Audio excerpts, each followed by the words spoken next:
What is happening, guys? Hive episode 1. Hive podcast episode 1 anyway. I'm glad to have you guys here, man. What's happening, guys? Yeah, man. Don't be shy. I'm all good. Yo, good. Yeah, charting, just in case you didn't know. CJ, just in case you didn't know. Christopher Jackson. Kofi, just in case you didn't know. Yes, sir. So, man, hey, listen, I'm glad that we're finally here together, bro. It's been how many years now? Must be about 15 years, at least. 15? Well, Barking Abbey's the last time that we've really We've all been together. No, but I mean the last time us three, we've been together. It's got to be 10 years. 10 years, At man. least 10 years. 10 years. Do you remember that day? Not clearly, really. Bro, all I know is Kofi's car got broken into, bro. Oh, yeah, remember that? Oh, what? You actually forgot? Yeah, the Puma. Yeah. Yeah. So, yeah. And the thing is, your reaction was so just like Nonchalant. normal. If that was me, I would have been screaming, I would have been crying, I would have been everything. And he was just like... To be Whatever, honest, man. I looked at you, yeah, and your response, bro, your reaction, I thought you owned the car, fam. Because that hurt me, man. It hit him more than me. Man. CJ was like, oh, man. Where was it? What? Was it at Stratford Tube Stratford, Station? Stratford. Behind the station, yeah. Yeah. Behind the station. And the window was completely smashed in. Yeah. They took things as well from the car. Did as they well. take Yeah, they took, I think it was like the radio. But it's because we had the shopping in the boot. Oh, right. Yeah, but they didn't get to, yeah. yeah. But yeah. Yeah, that was a bit mad still, man. That's crazy times, man. What did we go? What, we went like Selfridges. Yeah, we went shopping. Oh, yeah. What were we doing that Student loan money, bro. day? We thought we We thought we were sick. balling, bro. Oh my days, bro. I was even okay to get this going anyway. Like, would you guys take anything back? Like going back to uni days, like, would you? Is there anything you would have done different? No. I probably wouldn't have attended uni if I Yeah, would. well, Oh, yeah. serious? Yeah, Yeah. I would, yeah. Yeah, I But that's don't think I knowing what would you have. know now, though. Huh? That's knowing what you know now. Yeah. Well, I mean, I think at the time, my reason for going to uni wasn't the right one. Yeah. It was just to like buy another 4 years. Yeah, basically. Yeah, To not literally. enter the real world, basically. 100%, man. Because obviously, like, especially for us lot, because we had the dream to play in the league, bro, in the NBA. Fam, do you know what I'm saying? Because I remember, to be honest with you, I remember when I made that decision, yeah, when I was in the States, and I made that decision that, do you know what? I'm actually just gonna come back to the UK and just go uni, bruv. Like that actually, bruv. To be honest with you, that decision, I think I kind of put the emotions behind, kind of like. I hid the emotions. Does that make any sense? I kind of thought, you know what, it's all right. If everyone's going uni, that's fine, man. I've made the right decision. Do you know what I'm saying? But to be honest with you, looking back, man, that hurt. Making that decision to be like, do you know what? I'm not playing ball anymore. I'm just going to go uni and then try and get a job, man. That, bro, like, seriously, that hurt. And I think, do you know, especially like the times where it hit the most is when you see people like that know you and they're like, oh, Charlton, man. What happened? I thought you were going to make it to the league. Bro, that hit hard, man. Yeah. I don't know about you guys, but for me, that was serious. I think for me, the hardest part was like basketball was all I ever tried to do. It's all I ever really worked on. Yeah. So to go to uni and not really know why you're there and you feel like you're wasting your time whilst you're there. And then when you leave and it's confirmed to you that you were wasting your time because getting a degree is not a clear pathway to getting a good job. Yeah. It's just like now it's like a degree and you're just out competing against everyone else for a job. So, I mean, if I could take anything back, I would have preferred to just get a job and work my way up or start a business straight away. And then I would have been 4 years maybe in front of where I am now, if you like.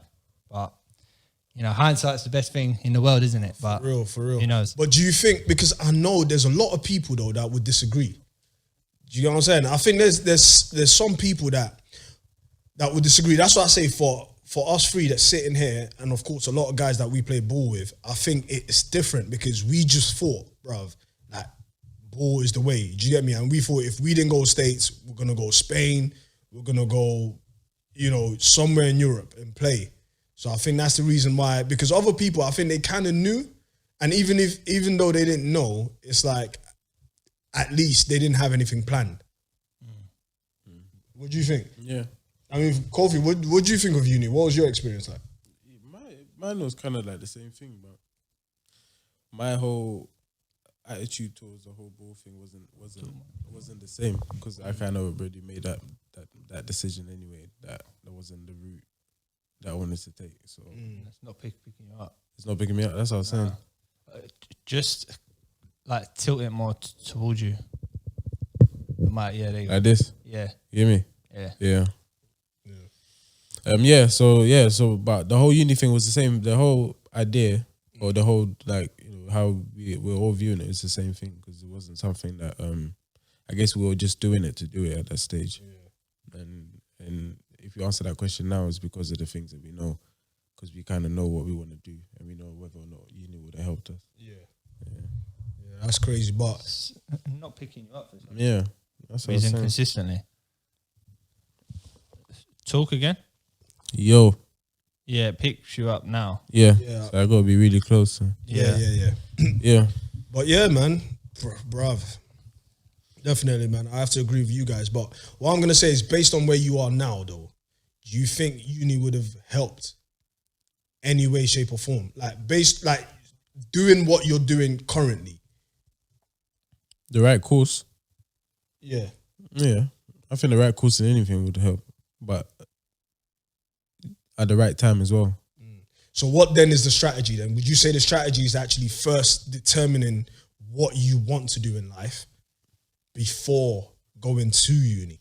Well, the thing is, no one can be expected to know exactly what they want to do at 18 years old. Yeah, right? that's the thing. Yeah. So no one can know for sure. But I think if you are unsure of where you want to go and what path you want to take, maybe getting into the working environment is probably the better way to go, because when you have a job, you're meeting different people. You never know what doors can open up for you whilst you're in the job. But at uni, you kind of know what to expect. You know what your course is. You know what you're going to learn. So I don't like looking back. I do now believe that unless you want to be a professional in something like a doctor or a lawyer or a vet, then like, that's the actual path you have to take. Yeah. But for me personally, looking back, I know that my reason for going to uni hasn't contributed to what I'm actually doing now. right It was now. just my escape because of the personal issues that I had at the time, and my belief that I just wanted to buy another 4 years if I could. Yeah, got you. You know. So that being said, then what would you say has contributed more to what you're doing now, basketball or uni? Out of the two, probably. That's a good question. So contribute to what I'm doing now, I'd say. I wouldn't really say any of them are. Serious? Yeah, I wouldn't really say. Right, I wasn't expecting that. I wasn't expecting that answer. You know, I don't think it. I don't think. you don't it's think contributing. it correlates? No, but I would say if I had to choose one, it would be uni, I suppose, because I went there to do a business management course. I run a business, but that course hasn't helped me in any way, shape or form in the business that I'm running now, if that makes any sense. 100%, man. I 100% agree with that. Like, to be honest with you, even with me, like, you know, the several businesses that I've tried has failed, or the ones that have been successful, bruv, like, uni has not helped any way, shape or form. It's been real world practice, getting my hands dirty, like actually going and finding out, doing research based on what it was I wanted to do. Do you know what I'm saying? Like, that's what helps me with everything else that I had to do. So yeah, but to be honest with you, if I had to choose basketball uni, I would say basketball, man. I would say basketball helps me a lot. Like the discipline, bro. We used to get up like 5 o'clock, make it to uni. Remember, make it to college. Before college started, we would have like 1 hour training, 2 hour training, then go get changed, then go have our lectures in college. And then after college, after one or two lectures, we would have another hour of individual training. Bruv, like, and then after that, we would have training after college. And then after college, we'll go to our East London training, Red Bridge training, whatever it was. And it was, bro, like, I'm like, that taught me discipline. Do you know what I'm saying? That taught me, you know, how to actually set goals and achieve them. Do you know what I mean? Yeah. Yeah, I mean, with me as well, I think that basketball taught me perseverance, and it taught me also how to handle rejection at the same time. How to handle that when you've been training and you feel like you've been performing well, but you're not picked for the team, or you're on the bench and you're thinking, well, like, I was shooting pretty well in practice. I was doing well. I was getting steals. I was doing this. They were going on about playing the passing lanes all practice long for a week, and I was getting steals and I wasn't getting in any game team. time. Yeah. And I was like, okay, like, you know, it teaches you to handle that and to go again and keep going, and then you will get your chance, and it's up to you to take it when you get the chance. Yeah, 100%, man. 100%. That's crazy, man. What about you, Kofi? What you saying? Like, I'd say basketball, same thing, same reasons. Even teaching you conflict resolution, having to deal with other people, you know, teamwork, all of that stuff. I don't think uni really apart from group projects, but that's if you're interested. But really, basketball. Yeah, that's crazy, man. So that being said, man. So what are we up to right now? What are you guys doing? What do you guys have in the pipeline? Like, how has the past 10 years been? You know, let us know, man. Well, let's ask Kofi that first. Let's ask Kofi, because Kofi's been a bit silent. Kofi for years. I haven't seen him for years. All I've seen on Instagram, 1 minute he's in a modelling fashion show. The next minute I saw that, bro. Next minute he's got a new single out. Next minute he's featuring on a track with some major artists. I have to say, like, Kofi, I'll be honest with you. I'm not just saying this because you're my boy. Obviously, I've known you since what, 12? Yeah. Bruv, you are super talented, bro. And I don't even think you know this, bruv. Like, seriously. And, bro, like, I remember, you see the first time I went into Kofi's house, yeah? This was back when we were 12, bro. Do you know what I first saw, bruv? I saw mad drawings on this guy's table. Like, dinner table. This guy didn't care about food. All I saw was just sick. I'm talking about sick, like, comic book level drawings, bruv. And I'm like, blood. Literally, I almost stole one picture. That's how sick it was. Like, I'm no word of a lie. This guy was like a mad scientist at the age of 12, man. And bro, that kind of creativity, bro, like, it's almost like you've nurtured it. And even till this day, bro, you still got that. So, like, bro, just how did you start with all of that, and how have you managed to just keep it, like, still to this day, bro? Well, like drawing. Everything, bruv. Like, you've just been a mad creative, not just drawing, bro. Like, music, bruv. Like, obviously, you know, you're part of Ground Up team as well, if I'm not mistaken. And, like, the tune you did, bruv, Spirit. Woo, fam. Like, come on, man. Yeah, nah, it's something, I don't know, you know, it's hard. I can't even say how. It's just, I don't know, it's something that just comes, really. With the drawing, I've been doing it all my life, really. Boredom is what makes you do these things, really. Well, now we all get bored, man. You're being humble, bro. Like, we all get bored. as a kid, I guess, just having yourself to play with, really, you just get creative with the things that you do. Yeah. And it was a habit that just nurtured, I guess. And it just bled into different fields. So it's just anything that comes to me, I just tend to do. I'll just do it. And then now you got Seed. And then so now it's about now it's about the clothing. That's the language I'm speaking now. Yeah, what's actually happening with that? What was the inspiration behind that? What made you create that brand? Again, it's something that just came to me, and it's I tend to look at them as languages. Like So music is a language I speak. You know what I'm saying? Basketball was a language I spoke. So these are all things that just come natural to me. Like with the clothing, that's something that's again that comes natural to me. So something I always wanted to do, but I didn't want to force it. So it just came to me naturally. I was at work, I was just drawing, and I just wrote it, and it made sense because my surname's Gardner, and the name that came to me was Seed, and it's like, okay, cool, this must be from somewhere. So I just run with it. I got the sign. I was just doing my research. I got the symbol. It's an old Ghanaian symbol. Okay, I didn't even know that. Yeah, it means wisdom and creativity. Sick. Yeah. And again, these are all things that just came to me. So it was nothing I really forced. I just tend to, like, when things come naturally, I just run with it. So that's just what's coming now. Yeah. And I'm just focused on just making the clothes. Yeah, but the thing is, you're making it sound as if it just nothing, came to you and it was literally. But the thing is, I've worked in, not for a specific brand, but I've worked in a clothing manufacturer, and I know how difficult it is to get a garment from an idea to an actual it is. It is, but that's what I'm saying. It's a labor of love, so I don't look at it that way. You know what I'm trying to say? If I'm doing it, it's because I'm so interested in it. As somebody, if they're being paid to do it as a job, they look at it as I'm spending the whole day researching, and that's a headache. But for you, it's a passion. It's so natural. 12 hours can go by and I don't feel it because it's something I'm interested in. So that's why I might talk about it that way. But it literally does come naturally. Yeah.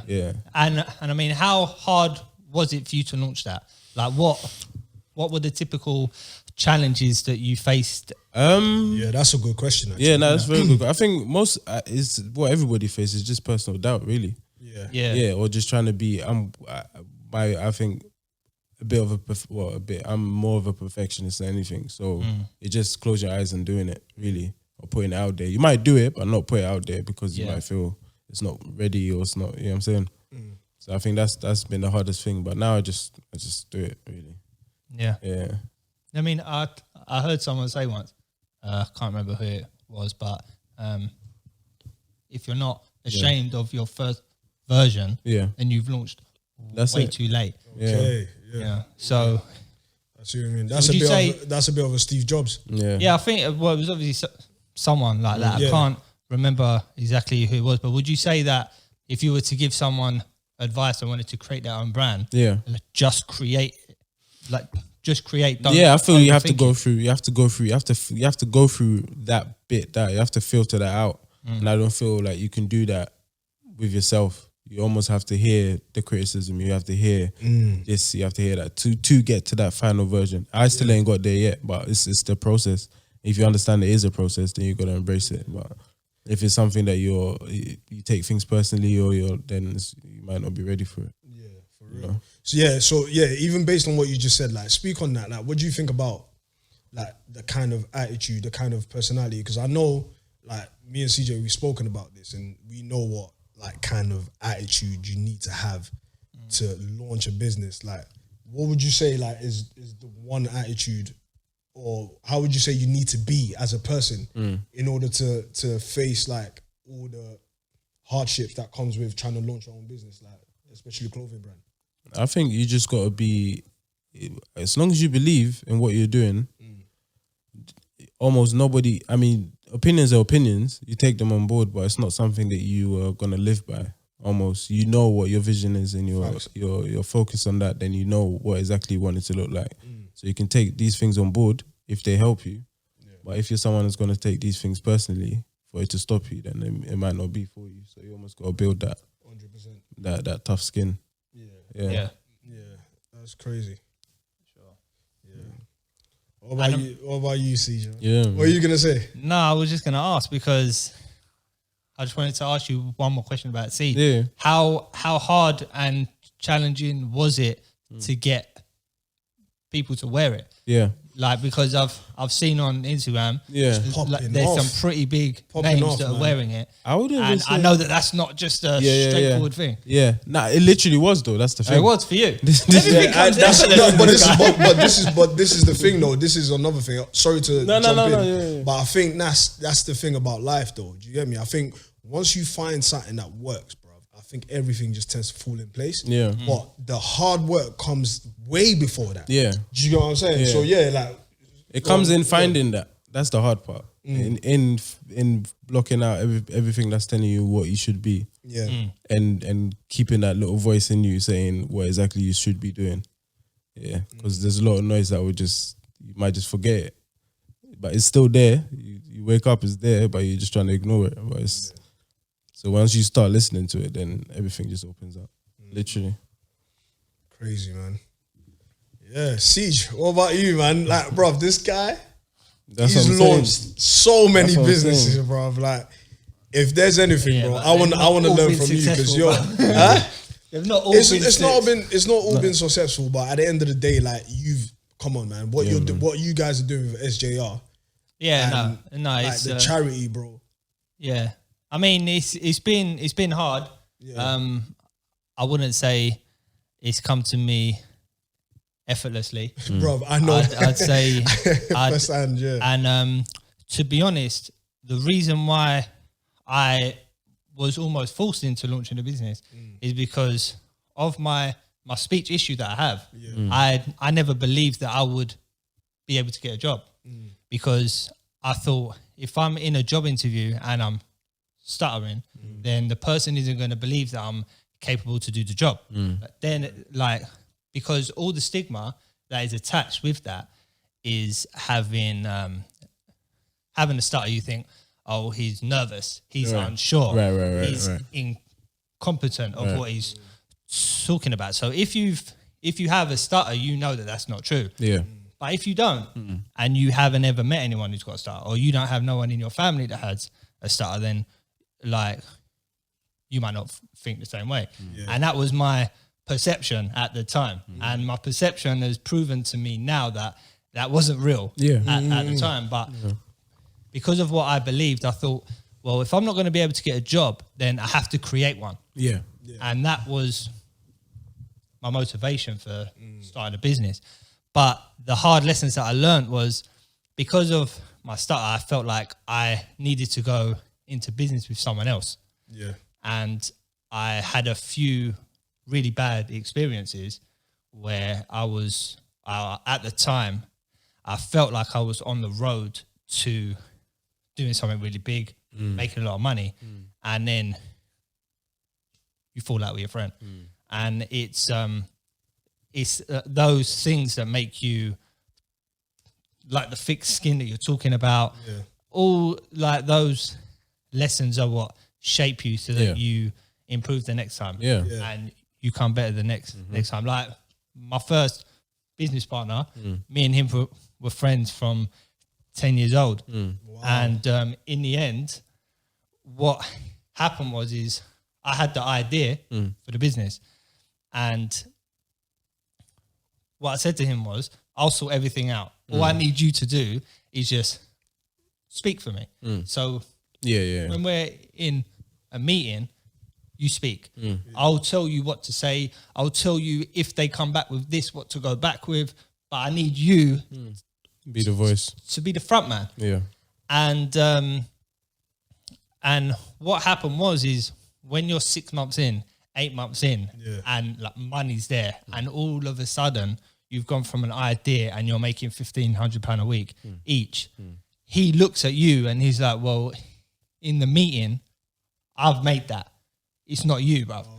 That's the way that they because begin to think. it's almost because the idea is the unseen Part of seed. it, part of it, The seed it's what you plant is the foundation. So obviously when business is going good, you forget where that That's what I stemmed mean. from. So when everything's flowing and you're making money and the business is there, and it becomes less and less difficult to bring in new work. As the front man, you you may, or what happened in this case, he believed it was all him now. Yeah. So then he saw it as, okay, so I should CJ is now taking half of everything that I earn. Yeah. It's not like, okay, CJ came to me with an idea and we've made this happen. It's like, and then there was other people in his ear, like potentially That's family what happens, members, yeah. you know, and then what happened is we began to argue, like just normal little arguments. Yeah, which then basically compounded, And then it- or worse. Compounded, and then I left. So this was in my placement year at uni, right? Oh, serious? Yeah. So again, because I was too scared to go for a job interview and work in that 1 year placement course, I thought, well, let me set up a business, and then I won't have to work. Yeah. So that was the motivation for that. And then at the end of that year, I said to my mate, listen, like I'm going to go to uni now, like leave it, have it. But the problem is that the bank account was still in my name and his name. But what he done was he saw the opportunity to take out an overdraft now. Right. And he took out he took out the overdraft and I had no idea. And then a few months later, I get a phone call from Santander saying that your account is overdrawn by 2,800. Now, when you're at uni, 2,800 is a lot of money. I was like, what? I was like, no, there's no way. Yeah. And Jeez. she was like, yeah. I was like, how? Like there was no overdraft on the account. Yeah. And she's gone, oh no. So-and-so came in and took out the overdraft. And then I was like, so where was it spent? And she's gone, oh, in lounge bars. I was like, lounge bars? Whoa. Where? Dubai. No way. Like, you having a laugh? So then all of a sudden, I'm now liable Left with for that. this money. Yeah. And then that's a lesson learnt where like you have to have everything. You can't just walk out a young, naive like business. But then I tried another business with a friend, the bar that you came to. Yeah. Mayfair. In Knightsbridge. Knightsbridge, sorry. And that deal was on a handshake. And that's like the first that's like lesson the worst. that I've learned. That's the worst thing, man. Another Coming friend, from the music scene, yeah, bro. another that's friend, the you worst. know, another friend that I've been friends with for years. My mum's good friends with his mum. There's no way anything can go wrong. We've been friends since we were kids. All of a sudden, there's no contracts. Just leave. And I was like, "What do you mean leave? How? I've got everything in this now. Leave." So I left. Like there was nothing that I could do at all, and we were making a lot Serious of money at the man. time. I was there, bro. You know, I That's was what- like 24 years old, and I couldn't believe my luck. Yeah. And then it just gets taken away from you. You think you're onto something, and then you just lose it. And then at the time, I'm thinking, well, my speech is really bad. I can't get a word out. How am I ever going to bounce back? All this stuff, and then that's when I went from random job to random job.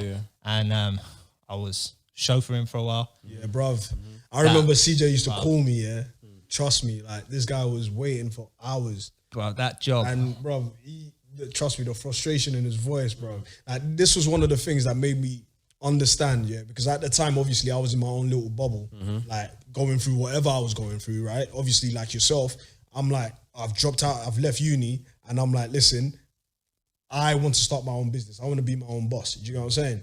And obviously working random jobs once again and trying to start my own business and educating myself, getting books and all these things. And like obviously failure upon failure upon failure. So I'm frustrated. And then when I would speak to CJ, bro, and he would tell me what he was going through, that was my motivation to keep going. Do you know what I'm saying? Because you would tell me what you were going through, like with business deals, and I'm like, raw, boy. And that gave me the wake-up call that, do you know what, man? No matter what you're going through, there's a lot of people going through similar things. Yeah. So don't ever take it personal and don't ever think that it's just you. Yeah. Do you know what I'm saying? This is basically the hurdle that you need to get past in order to get what you really want out of life. Do you know what I'm saying? So yeah, man, bro, that so far, like, Man, that's that job. bruh. At the time, it was a means to an end, but it turned into a real depressing job because the type of chauffeuring that I was doing was for a law firm. Okay. Like these people, they get in the car, they don't even say hi. They just get in, they shut the door. Bro, that was like when I was doing security in Chanel, bro. Yeah, they don't even. You almost, I don't know. It's funny. Sometimes you have to go see that side of life. Yeah.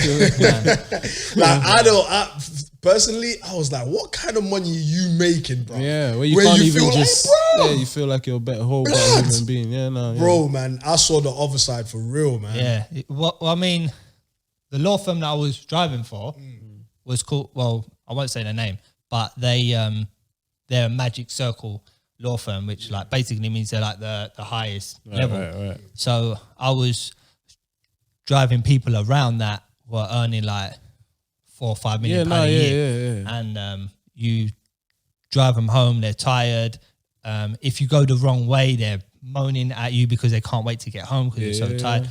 And it wasn't that. It was the situation that I got myself into.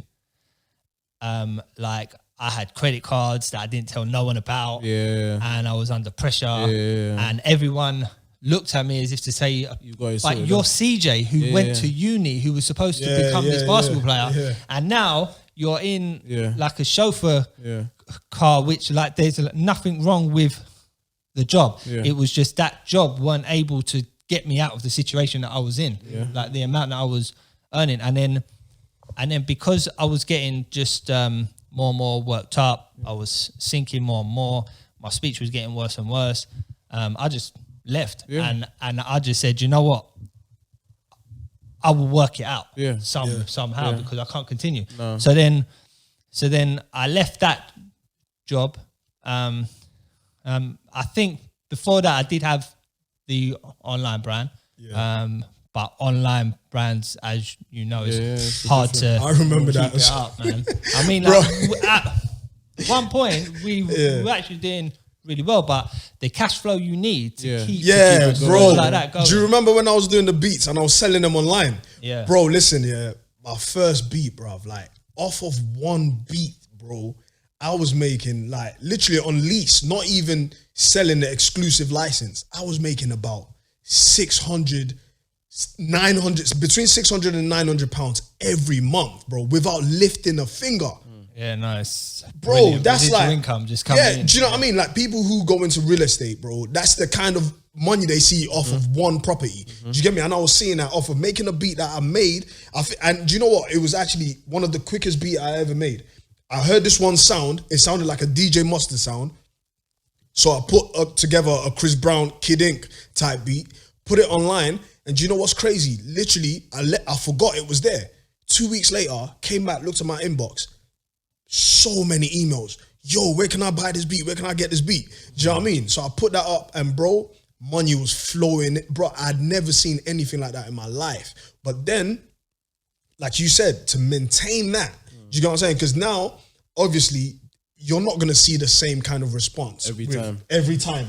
With different beats. Do you know what I mean? So you had to go into the lab, produce like several different beats, and maybe out of 10, one of them would be hot. Do you know what I mean? So yeah, I definitely agree with you, man. Like being able to maintain that online consistent cash flow is hard work. Yeah, man. because with an online shop, people now get used to fast fashion or fast anything. Yeah. You know, so if someone visits your website this week and there's nothing they like and they visit it next week and you still have the same stock, then they're not going to come back the third week. Wow. So you have to have the cash flow behind you to put new stock in every week. And if you can't afford to do that, then, and you're not selling out quick enough of the stock that you have, you're just going to sink and sink and sink. And that's eventually what happened, because it was either we take a massive loan to try to take it to the next level, or we just say, right, like this is producing a profit, but it ain't what we need. So So I, at the time, I just made the decision to just leave it. So then I went into the chauffeuring after that. And then, that ended. I was doing that for about a year, I think. Yeah. And then I quit that. Yeah. That year felt like. That felt like 10 years because it's But there the were- waiting around, you know? Yeah, there were perks though, innit? There were perks. Wow. What are you talking about? What perks? Charlie will kill me, bro. Oh, yeah, no. Yeah, so Margot Robbie. Margot Robbie, the the actress actress. in what's that movie called? The one with Will Smith and them lot. The superhero She's thing. in Focus. She's in I'm not a movie Wolf guy, of- so you would have lost me. Nah, Wolf of Wall you've Street. seen it, man. Yeah, I've you know the probably one with the Suicide Squad. Yeah. You ain't seen Suicide, bro. Don't let nobody hear that, bro. You ain't seen Suicide Squad. No. Have you, CJ? You've seen Yeah. Suicide? Come on. So look, basically, Oh, do you remember? Sorry, bro. Sorry go to cut you off. Do you remember Wall Street? Wolf of Wolf Wall of Street. Wall Wall Street. Street. Do you Yeah. remember the girl that was in that? The woman that was in that? With the guy. With Yeah. He said with the guy. Yeah, no, as in the main. Yeah. Cool, She, cool. Yeah. Okay, yeah. yeah. Yeah, But she's but not I British, is she? She is. No. She's Australian. Australian. But I picked her up and I took to the airport. Yeah. That was it. That was it.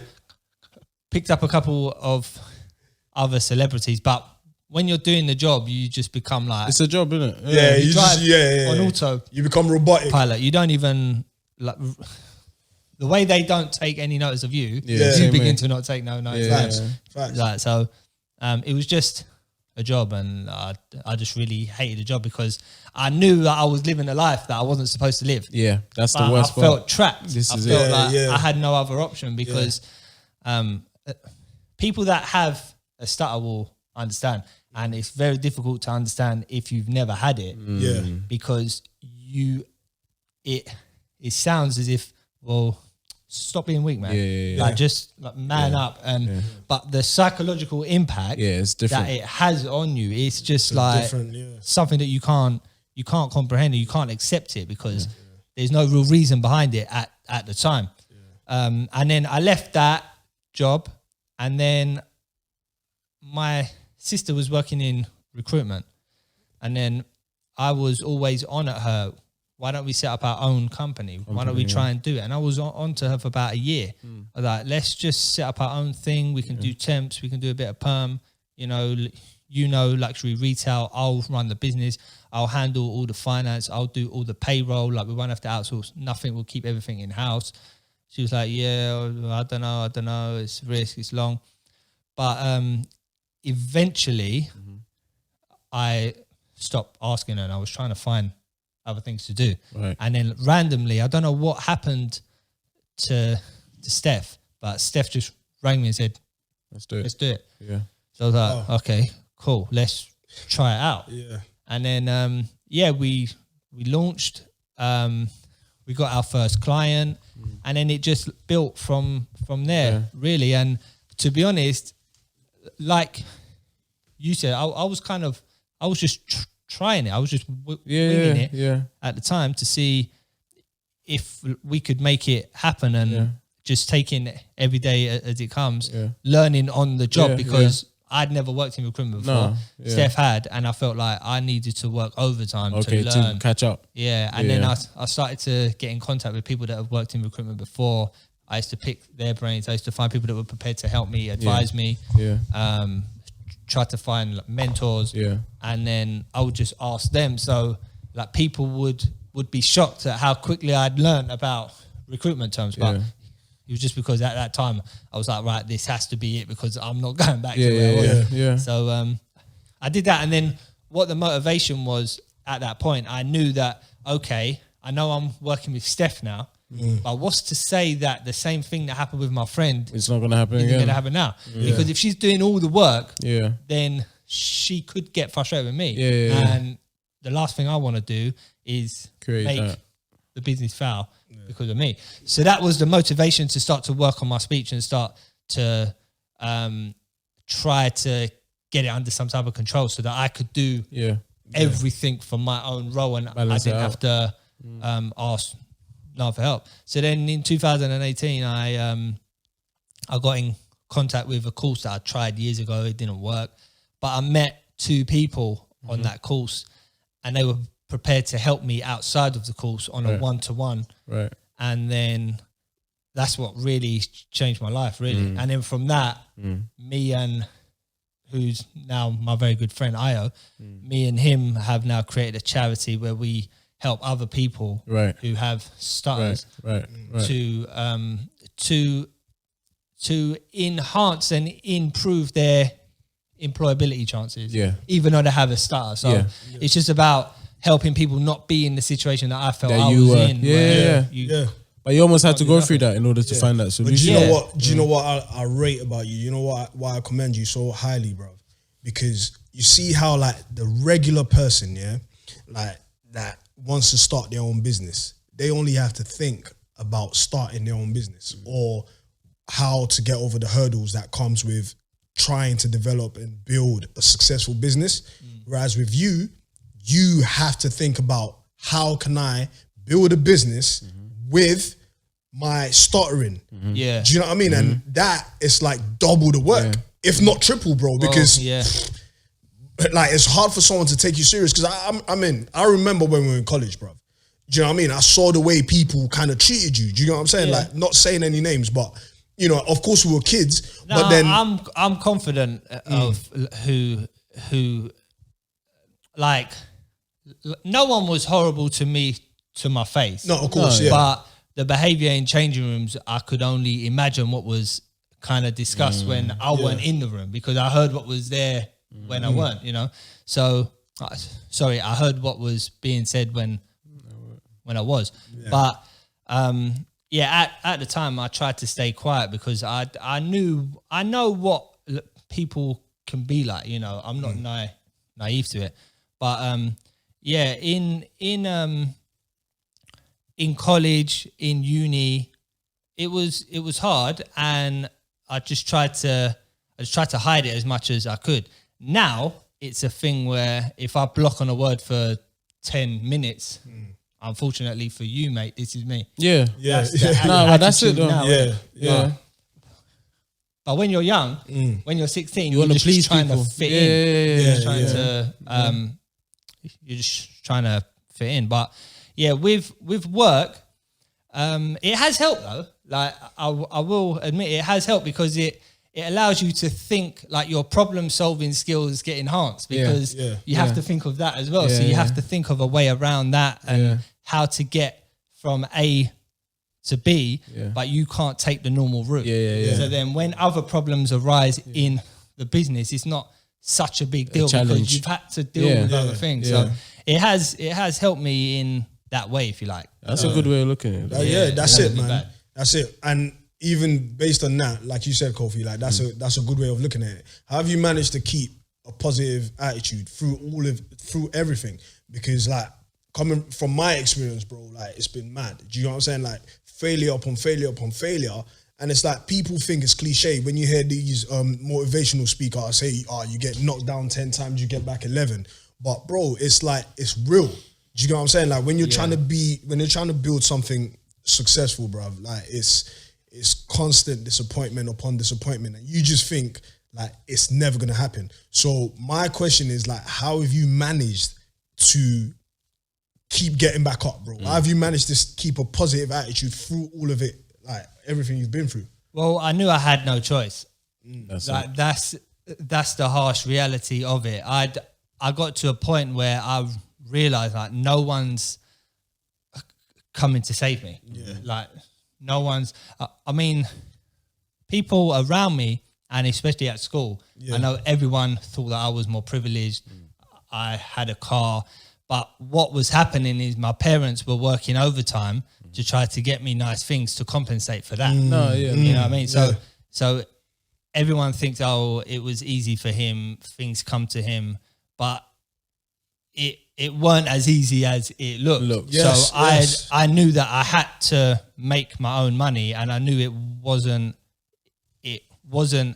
coming to me. I had to go and get it by any means necessary. Yeah. So I knew that if I wasn't prepared to go for an interview and I wasn't prepared to stutter my way through a job interview, then I had to create it for myself. And I just had to keep going and going and going. And eventually something has to work out. Yeah. It's like even now with what the world is experiencing now, it could be a case where I might have to go again. But you just have to. That's it. You just have to keep going and going. It's like you with music, yeah. Like you might play someone a beat and they're like, yeah, all right, it's decent, but no, it's not really the sound we're looking for. But that could be their polite way of saying no. You know what I mean? So you can't allow one man's opinion or one man's rejection to stop you from doing everything. Like I mean, even with basketball, for example, you can argue at Barking Abbey, I weren't at the forefront. You know what I mean? Like I weren't starting five. I wasn't like a name that coaches would really like say, oh yeah, he's one to watch. But then I went to Greece and it was a completely different thing. Like the coach there just watched me play and he said, I can see that your fundamentals are there. So let's work with Build you. from that. And he helped me like 1-to-1 and like this man is like he's played for Greece national team. Crazy. Everybody knows him. He's a celebrity, so he's not like a donor.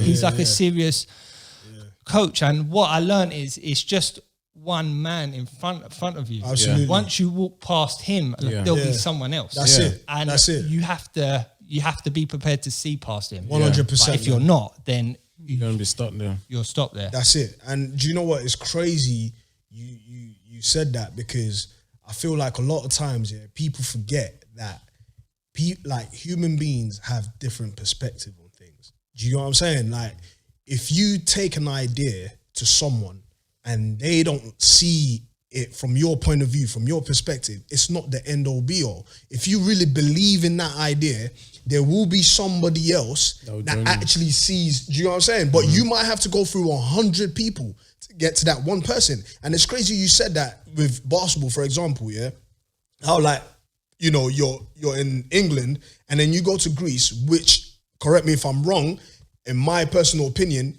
playing in basketball in Greece is 10 times harder than playing over here. Right? It's but only because we grew up here. Like we'll probably train once, twice a week. You know, if we're lucky.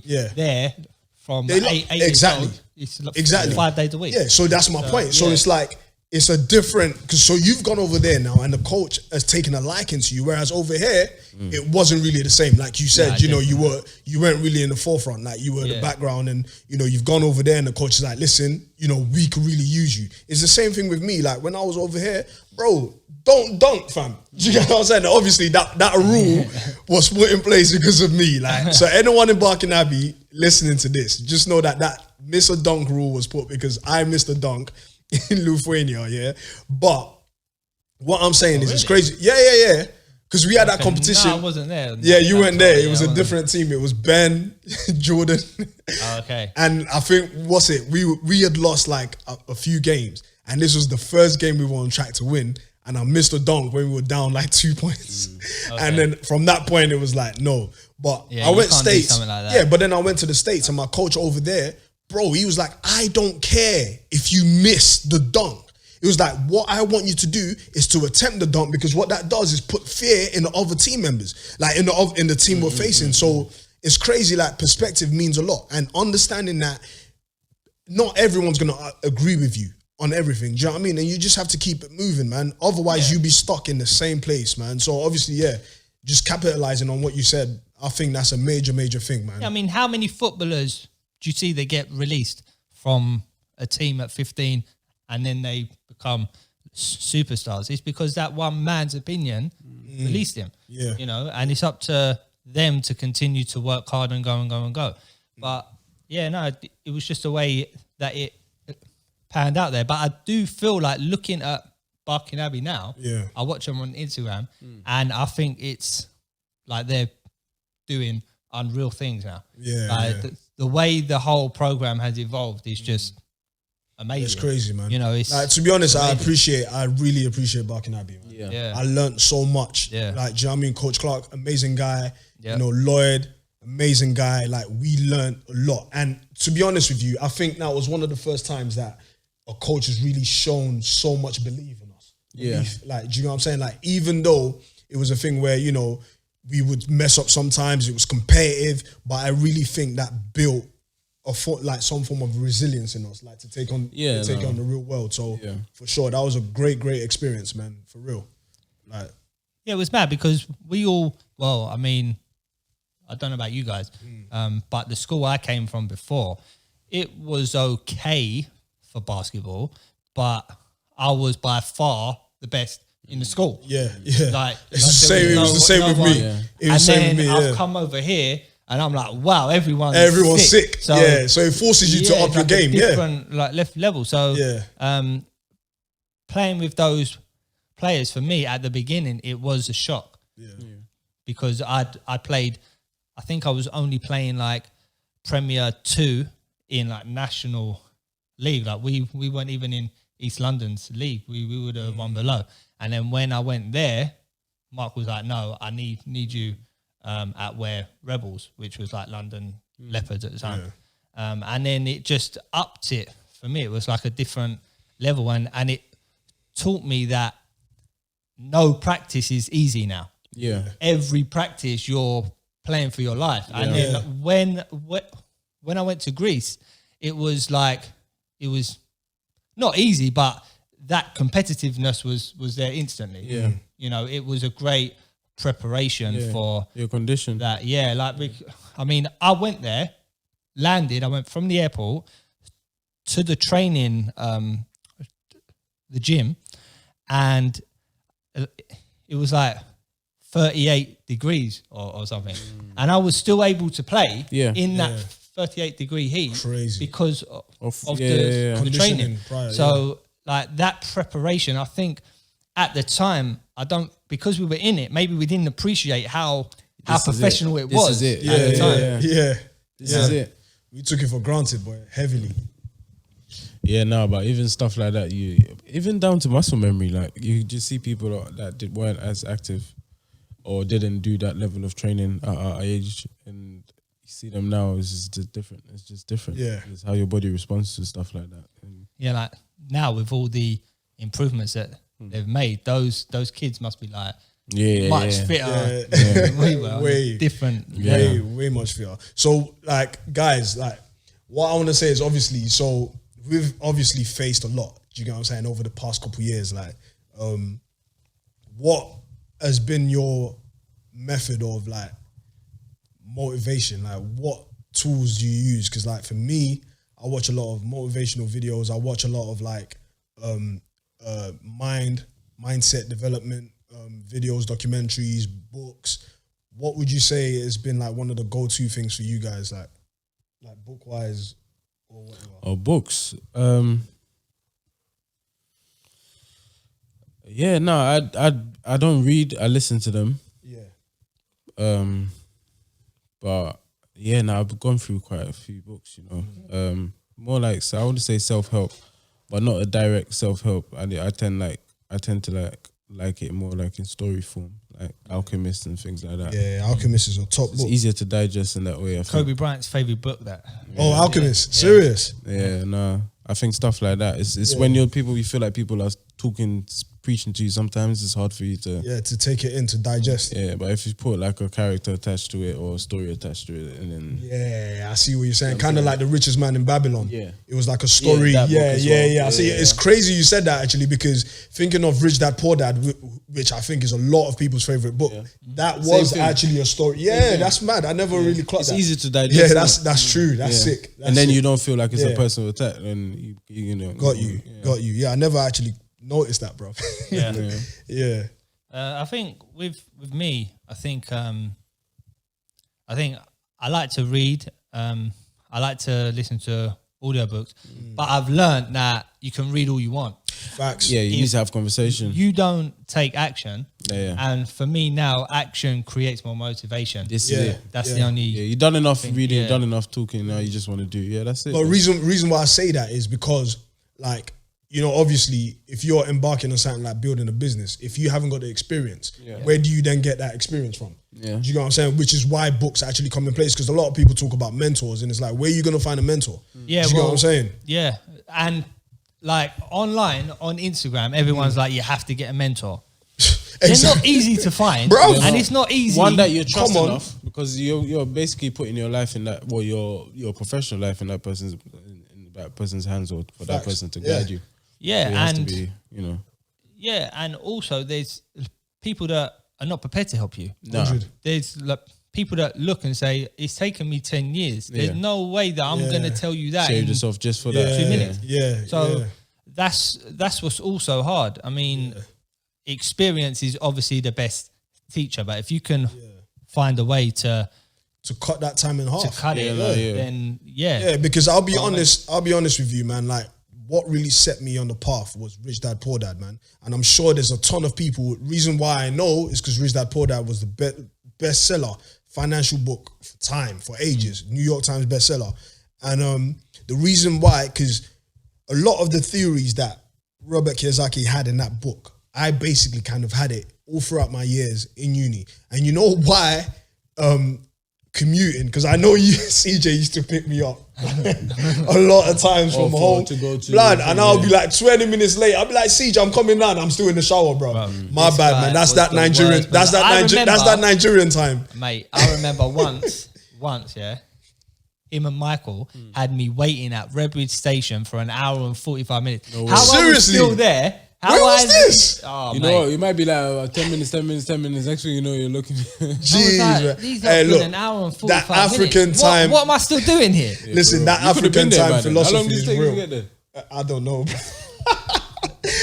Yeah, but we're- see, this is we're on the but you train see, now. this is how you know, yeah, CJ always had the right Nah, yeah, attributes to run a business, because that takes patience, bro. Patience, yeah. And the fact that we're still sat here today, bro, seriously, that says a lot. But yeah, man, like commuting. So yeah, commuting from home to uni, like the times I'll go on the train, bro. I'll be on the train, and obviously it's like a Barnet. Like I used to go all the way to High Barnet, and it took probably about an hour, 40 minutes just to get to uni. And a lot of times I would see people on the train, bro, just miserable, depressed. Do you get me? Obviously, as a teenager, as a young adult, I was like, I still had a bit of life in me. Do you know what I mean? No responsibilities, even though I was living alone. But it was just like, I was like, so you're telling me I'm going uni, I'm paying this much money to be this miserable, bro. Do you know what I'm saying? And that's one of the things that kind of start to make me question. Do you know what I'm saying? And then when I read Rich Dad Poor Dad, it kind of just confirmed everything for me.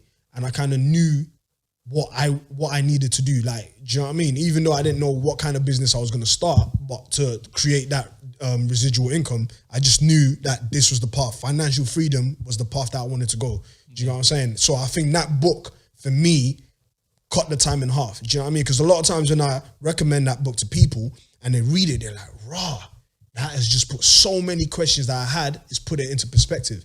Do you get me? So now I know, okay, this is the kind of business I'm trying to build, you know? Yeah. This is the kind of goal that needs to come out of it. Do you know what I mean? So I think that's why reading for me is like a major, major thing. And then of course I branched out to other books, you know, like Richest Man in Babylon, Alchemist, like you mentioned, you know, Psycho-Cybernetics, and a ton of other books as well. Stuff. Psycho-Cybernetics is the one, man. Yeah. Yeah. One book that really helped me when I had credit cards and I didn't tell no one about it, I was suffering in silence and I didn't know how I was going to pay them. A book called The Total Money Makeover. I've never and heard. basically this man, he teaches you, I've forgotten the author's name now, but basically he teaches you how to get out of debt, how to transform your life, and things like how to not focus on credit cards with the highest interest rate, just focus on credit cards with the most on it. lump them off and then pay the minimum off the others, and then the more the credit cards that you're paying off quickest creates more motivation, and you keep going and going and going. And like when you read books on things that are advising you, it's not like a personal attack like you were saying. It's something that you're prepared to take on board. But I just wanted to touch on the experience that you were saying where you are on a train and you see all these people that are miserable, right? Miserable. All these lawyers that I used to chauffeur around, I used to pick them up from the office and they would come out of work at 12:30 at night, 1 a.m. And I would drop the same people off home every day, and I'll be dropping them off to mansions, like massive houses, and I think, you're a rich man. When do you have the time to enjoy your life? So you're coming back to your mansion at 1 a.m. You're going straight to bed, and you have to be at work at 7:30 or 8 a.m. again, and you're going to do that again. So yes, you have all this money, but what quality of life do you have? And then on the flip side, I'd be taking the younger lawyers, and I'm overhearing conversations where they're like, I spent for X amount of years in Oxford, and I didn't expect to be working all these hours, and then I haven't really got a quality of life, and London's so expensive to live in, and I don't really feel like I'm progressing. And I'm like, if these people are talking about that, what chance do I have if I'm in this job, but I want that financial freedom life? And it just, those experiences make you rethink and reanalyze the whole situation and the whole way the world works, and makes you learn about how credit cards work, learn about how mortgage works, learn about interest rates. And these experiences shape you, man. 100%, man. It's a necessary evil almost. You got if you weren't even driving that, you wouldn't hear these things. Exactly. Everything happens for a reason. That's it. And it's just like with me being the security guard in a ultra luxury boutique, bruv. That's where you really get to see money, bruv. And then you really start to understand that, do you know what, man? There is actually more. There's more to life out there. When you see people coming in, spending 40 bags in the space of 10 minutes, or you see certain royalties come in, spend like $500,000 in like half an hour, and I'm like, yo, you're telling me this kind of money exists, and I'm here standing for hours making not even a fraction of that. Do you know what I'm saying? So, like you said, it is needed for you to actually see. Do you know what I mean? And that's why I kind of like Robert Kiyosaki, because he's like, listen, he's not really telling you what to do. Do you know what I'm saying? He's just telling you, look, rather than taking one extreme point of view, why not stand in the middle and look at both sides of the coin and see what it is that you want? Do you know what I'm saying? Because a lot of times I feel like people just go head first without even knowing what it is that they're going for, and then only realize what that means or what the repercussions are of the actions that they've made.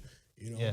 So but you also have to take initiative as well, right? Because like with Rich Dad Poor Dad, you could say it was luck that he was exposed to the rich dad and the poor dad. He had the opportunity to see what his thoughts were and what his thoughts were. But he still took it upon himself to investigate further. Exactly. And that where I feel like a lot of people that I've come across, they want the life, but they want to be spoon-fed it. They're not prepared to try. That's what makes the difference between a lot of people. Yeah. The people that actually do it are the ones that are living the life that people see. So a lot of people, when they realize that it's actually like doing the work is the difference. So anyone can dream, that's free. But doing it, you know what I'm saying? Yeah. Doing the work is actually completely different, and having that resilience to actually face. Keep it going. Well, Even starting it, it's not. It's the maintaining it, and that's where. I mean, once you've reached the top, to stay there is hard. Like with what I do, like you'll win a contract, but just because you've won it That's not cemented at all. Now you got There's another 20 recruitment agencies calling them every single day. You do one little thing wrong, or one worker doesn't show up, or one person's hair's out of place, or they show up in the wrong shoes, you could lose a contract that can cost you thousands. So if you're not on top of it all the time and you take your foot off the gas, you can find yourself in a situation. In a bad way. Yeah, man. But anyway, man, I think we should wrap it up there for today, man. CJ, where can everybody catch you at? What's your handle? So my Instagram is at I'm Chris Jackson, and you can check out the charity at stopholdingback.uk. Yeah, so I've just come on Instagram. I wanted to talk to you about that actually. Oh, serious? Wait. Before we wrap this up, Yes, bro. It's taken you 10 years to bro, get 10 years, onto man. Instagram. Yeah. Why? Bro, do you know what? Let's leave it for another podcast. Let's leave that for another podcast. Do you know what? Because obviously that's a whole story on its own. Do you know what I mean? Wanting more child. Yeah, like kind of, I can't just, leave it at, just on surface level. I need to actually go in deep. Do you know what I'm saying? But yeah, man, I'm finally on there anyway. So catch me at Charting Hive. And yeah, that's it for now. Kofi. Yeah. It's really about Seed, really. Seed Official on Instagram. Yeah, that's it, really. Just focus on that. Nice. Yeah, man. Yeah, so that being said, see you on the next one, innit?